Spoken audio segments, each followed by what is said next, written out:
here's the problem, and this is always going to be the problem. They don't care. The players don't care. Yeah. About the regular season. That's why me and Max don't care about the NBA because they don't care. How come the regular season didn't suck when we were kids? Because they cared. Because they cared. Yeah. Because Kobe said, "Oh, I want to play every game." Oh yeah. It's not LeBron. I'm not blaming LeBron. I'm blaming everybody. Yeah. Adam Silver. Yeah. Just let them do whatever they want. Who cares? They're so important. They also get more money. Let's not care about the product at all. Let's just let these guys just huck up threes and play no defense and bitch and moan and say everything's unfair. Everything sucks. I have to travel. I don't get to spend time with my family.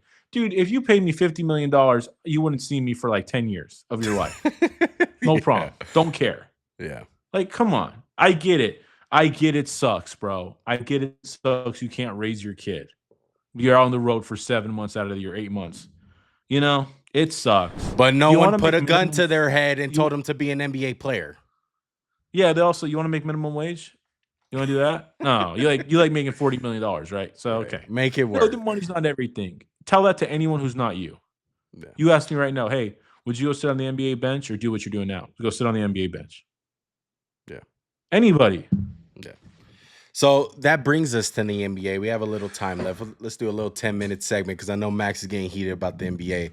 And honestly, this is why I don't watch it anymore. This is why me and Max fucking babies. This is why me and Max have grown away from the NBA content. And me and Max loved the NBA growing up. Like we're basketball fans. We've coached basketball, we've played basketball, we've watched basketball. Like we love the sport. But the product that's on the floor night in and night out, it's hard to watch. It's hard to watch. And like people want to talk shit, about like, oh, well, the product is as good as it's ever been. Like who wants to watch like the Pistons in those Pacer games like back in the day? I'm going to raise my hand. That shit, they played hard as shit. They played hard. I enjoyed it. I went back watching the documentaries. These guys are probably more skilled than they ever been. They're not playing anywhere as hard as what we've seen in the past. Yeah. I want to say one more thing, too. There's this whole narrative in the NBA that goes around where you can't say anything negative about anybody and you're just a hater, and that too is bullshit. No one's accountable. No one's accountable. Hey, James Harden, have another horrible game 7. No problem, dude. Let's just be positive. Because everyone in the NBA is so attuned to feelings, and we got to be so positive and lift everybody up. What do you think Kobe would do if that was his teammates? Like, what if Shaq did that in Game 7 against the Trailblazers? Kobe would have been like, "Hey, buddy, it's okay. It's okay." Like, come on. And don't get me wrong. Look, and I want to. He's better than you, bro. He's better than you. Oh yeah, of course. I would hope so. Yeah, I love that argument. That's what I'm saying. The whole online people. First of all, they talk about nothing year round because all the superstars act like fucking babies. Yeah. And again, I know I'm sounding like an old man. I'm a fucking hater. I love the NBA. I'd love to watch it again. And why don't you watch it, Max? Because, dude, I can't take watching a 3-point contest with no defense. I can't take it. Yeah. I can't take it. And I just can't. And the thing that sucks, the thing that is so like funny to me, because I genuinely like playoff basketball. I think the game gets a little bit more physical during playoff basketball. And it's just hilarious. It's hilarious how different the regular season basketball is to playoffs now. It's always been like that. Don't get me wrong. It's always been like that. But now it's on a whole different level. Certain guys just simply can't score because the refs, the NBA in general, it's a completely different game. In the regular season. Completely different game. Yeah, and people are going to say, well, they fixed that. It's been more physical the last 2 years. You're right. But I'm telling you, as an avid watcher from the years 2008 to 2020, like a neurotic watcher, doesn't matter who's playing. Night in and night out. Night in, night out. League pass, highlights every team, going back, watching games. Yeah.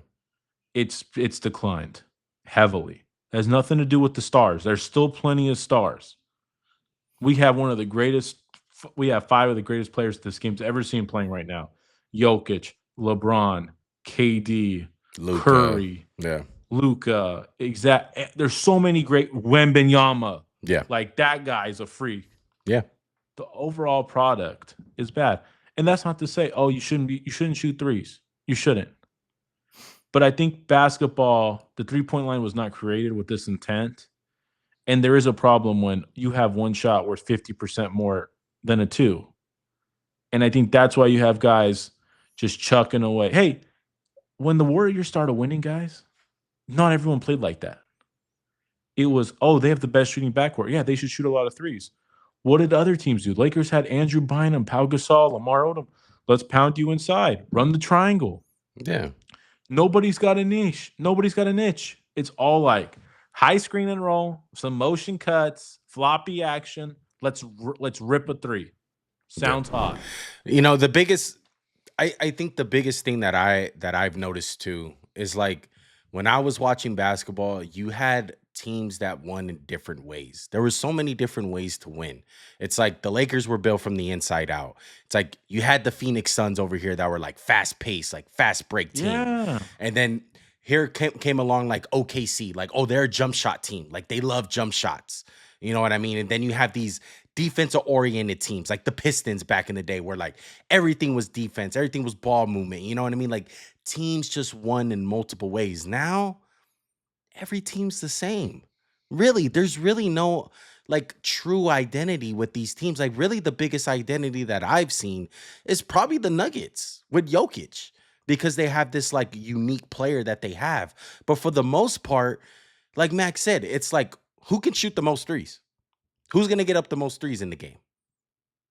And who's going to make them? It's not even, I'm all for shooting wide open threes. You get a wide open three, shoot it. That's a good shot, right? It's better than a long two. I agree. But I'm so tired of let's just let Luca cook from the top. Let's let everybody. Like it's not a team game anymore. It's like the superstars score and then you got guys who just chuck up threes. And that's it. And you can't tell me because I've been here a long time, not the 90s, but the early 2000s to the 2020s. Like the last year and a half, I've kind of strayed away from basketball. Yeah. The only And thing it has nothing to do with all the other stuff. Like I don't care about that. I never cared about anything. I just want to watch basketball. That's the sport I played my whole life. Like for me, just 10 to college, I played. Right. But you can't tell me it hasn't changed. And it hasn't changed for the better. Yeah. They don't care about the regular season. Why should we care? Yeah. And right? Yeah, no, 100%. Me and Max have You always got had this conversation. 24-year-olds like just tanking off games. Yeah. Yeah. 100%. And then you got guys like Jalen Green. Like Jalen Green. Like I think he's the epitome of like what a good NBA player in the regular season looks like, but like in reality his game just doesn't translate well to actual like real basketball. He's the epitome of like a really good player in today's age as far as like how it's played and how it benefits him and how I have a hard time with a lot of these guys. And this is not saying the great players in the NBA. This is not like like he's amazing. Like he's going to work in multiple eras. LeBron, multiple eras. You know what I mean? Like those are the greats. We're not talking about that. I'm talking about good, solid players in the NBA like a Jalen Green who put up points, put up stats.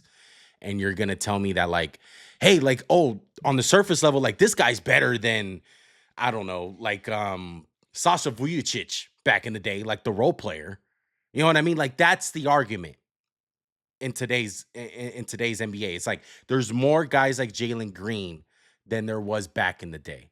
But to me, when it comes down to it, when those guys get in those situations in a playoff game, they shrink. They straight up shrink because their game is irrelevant. And that any type of physicalness, any type of like, oh, we're not going to give you no more space. We're not going to give you no more calls. Like Trae Young. Trae Young, like once he doesn't get calls, he's a whole different player. And that's just the reality of it. And I think the NBA's fallen so in love with these guys. Like, go back to the 2020 draft. You're going to hear me saying, yo, I like James Wiseman a lot. I was clearly wrong. Clearly wrong about James Wiseman. Who do you remember who I was saying was the number one pick in that draft? And I don't see how it's close. Anthony Edwards. Yeah. Yeah. Do you remember my words about LaMelo Ball 5 years ago? I do not. My words were, "He's gonna score a lot of points, you won't win with him."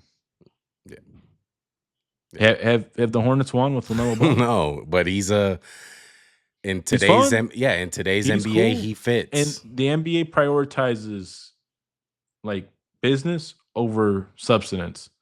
Like, LaMelo Ball is a perfect example. Again, he's a great kid, I don't know him, but as a basketball player, and it's where people you can't be negative. Why is no one on his ass? Like, why is Charlotte like, let's trade this guy? Let's get rid. We won 18 games last year. Oh, he was hurt. Okay, he wasn't hurt. We would have won 28. Yeah, Like, why? right. Like, why do we continue to just allow these guys who never help win? Like, talk all this shit you want about John Wall. You know what he did in Washington one with Beal? They were a winning franchise. They made Yeah, the playoffs. They almost went to the Eastern Conference Finals. yeah, And we don't even give those and we run those guys out the league. As much as I hate Russ, I can't stand him as a player. I yeah, cannot stand his antics. I will give one thing to him. He plays harder than a bitch. yeah. He's old school like that. There's no one like that in the And NBA there's and anymore. I would give that to one guy. The one guy that I fall in love with more and more is Anthony Edwards. Yeah, I oh think yeah, he's the 100%. closest thing And to an old school and mentality. and then we hold LeBron James to like 25-year-old standards when he's 42 years old, which is just another thing that drives me Yeah. nuts. But that's Like, that's the one guy where I find myself watching him a lot more is Anthony Edwards. He's the mhm. most old school mentality, like his game, the way that he plays, like Anthony Edwards still takes like Oh, mid-range shots. well, we didn't even talk about this one. Is there a rivalry in the NBA? Does that exist anymore? No, Do we have one? no. It's really just like I think the last rivalry that we had was really what the Rockets and Warriors. That was probably the biggest rivalry that we had. Yeah. I mean, LeBron and Curry, but that transcended the teams. There's no team rivalries. Right. Yeah. I'm sorry, guys. I'm a Laker fan. I'm not a Kobe played for the Lakers. Kobe left. You know what I did? I watched Lakers lose 50 games a year, 60 games a year. Yeah. I didn't just quit. Yeah. I would love to do a poll of like NBA fans under the age of 18 and be like, who's your favorite team? And it's almost like I expect them to be like, I like LeBron. And I I like think Curry. I I want to make one more point because we're going on a tangent here, but I think it's a really good point. I think the NBA is completely content of shying out the fans like us, Max, and what they want is they want your typical 16, 15-year-old to be able to go on TikTok, to be able to go on Instagram and know what happened in the game just off seeing a 30-second clip. Oh, Russ going off tonight. Jalen Green going off tonight. Jokic going off tonight. Just off one clip, right? And that's part of the reason why that me and Max don't do a consistent show on the NBA because we don't even have to watch it night in and night out. Because you can literally see a thing on social media, a 30-second clip, and know what happened.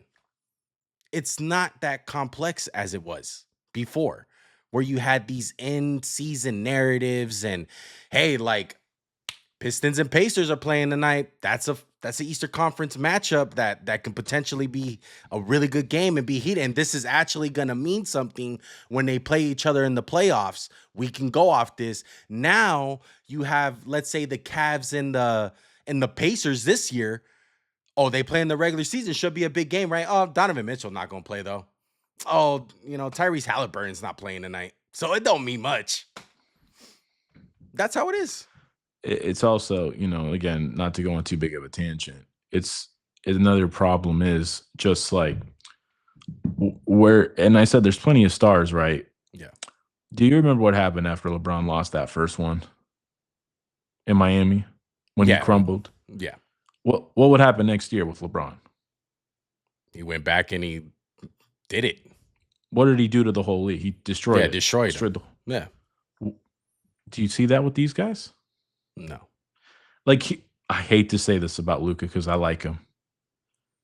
After you got destroyed in the finals like that, after your conditioning and defense was that bad, did you come in and say, you know what? I'm gonna kill everyone tonight. this whole year, I'm gonna kill everybody for being made a joke. Mm, No, no, it's okay. yeah. I mean, like, but dude, Luca like was so spectacular. I mean, Yeah. Really the only two God, guys that have that no. mentality, like I said, it's Ant and honestly Russell Westbrook. Those are the only two guys that take shit personal. And honestly, they have a good balance of, yeah, we're cool. I'll play on the Olympic team. I'll take some advice. We're cool and all. I'm not gonna go at your head. But when we're on the court, we're in between these lines. I'm gonna dog your ass out. We ain't no friends. I want to fucking kick your ass. And I feel like Ant and Russ are the only two players that I've seen in the last like couple years that have that mentality. Nobody else. Not even Jokic. Like Jokic don't have that mentality. He's really good. He has some moments where he brings some fireness to him, but nowhere close of that dog. Like you said, like, oh, like this guy's coming out to prove something this year. Like he wants it. I know we're just gonna come off as like the biggest haters of the NBA. It's not the players I have a problem with. Like, there's players everyone doesn't like, right? Like, I don't like James Harden, never have, never will. Yeah. I don't like Embiid, you know, but it's a systematic problem where these guys don't care. They don't care about the regular season. Why should I care? You don't care. You don't care to get in shape and play hard. Another example, again, Embiid. How many years are you gonna come in out of shape, dude? How many years we gonna pay you 70 fucking $1,000,000 and you just can't show up today? Yeah. And I'm not saying, oh, you get hurt. Understand, bro. All good. But you're gonna tell me you were in the best shape you could possibly be in? Come on, dude. Like, No. Yeah. like, how many years with Zion? The drum, like this is one of the NBA's most touted prospects ever coming to work this out of shape, Right. making how much money? You want more money than the guys who work their ass off, like the Carmelo Anthony's, Charles Barkley's, Dr. J, Michael Jordan, Scottie Pippen. They all work their asses off. They didn't make a fraction of the money you're gonna make. It's a spit in their face to not care. Yeah. And I've heard people say, keep this shit up. You're not gonna have guaranteed contracts. Yeah. Keep this shit up. Yeah. And that's the reality of it. But that's the whole thing. Cause I've been getting a lot of people, I wanna love it, bro. I yeah. wanna love And the me and Max NBA still again. we still watch, like we're watching the playoffs right now, not in depth like how we used to, You wanna know what's sad? We watched the regular season. We still Yeah. do. Yeah. I just don't find myself caring as much to talk about it. I'm like, I can't remember the last time I texted one. I was like, you really want to talk about this in basketball? I'm like, yep, I've seen this show before. Oh, yeah, I knew Houston was going to lose this round because they don't know what it takes. Yeah. We know. We've been around the block. Yeah. Yeah. But look, shout out to Anthony Edwards. Shout out to the Timberwolves. I'm rooting for them to win the NBA championship. Shout out Them or New York. Yeah, them or New York. Yeah, New York's on the tear right now, Not Denver. Not them. I'm gone forever if they win. Big dreams, everything ain't what it seems. Glittering gold, both ways. Not on my team. This organic, we don't